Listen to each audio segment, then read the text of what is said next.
Yatağıma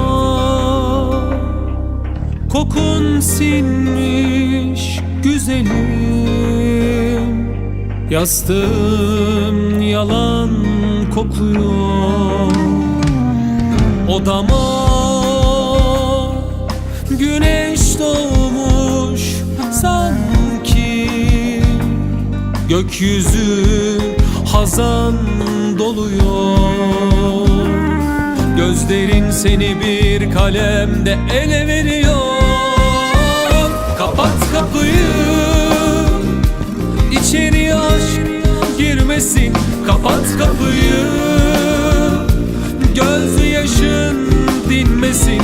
Son sözümü ilk kez söyledim ben sana.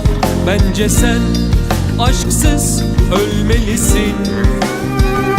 Kapat kapıyı, içeri aşk girmesin. Kapat kapıyı, gözyaşın dinmesin. Son sözümü ilk kez söyledim ben sana. Bence sen bensiz ölmelisin.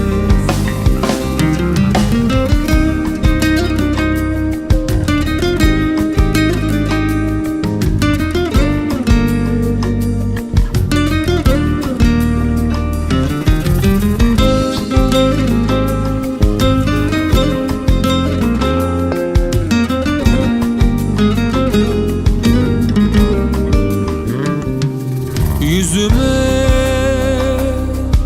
hüzün vurmuş sanki, ellerin bana diken oluyor.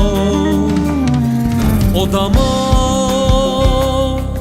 güneş doğmuş sanki, gökyüzü hazan doluyor. Gözlerin seni bir kalemde ele veriyor. Kapat kapıyı, içeri aşk girmesin. Kapat kapıyı, gözyaşın dinmesin. Son sözümü ilk kez söyledim ben sana. Bence sen aşksız ölmelisin. Kapat kapıyı, içeri aşk girmesin.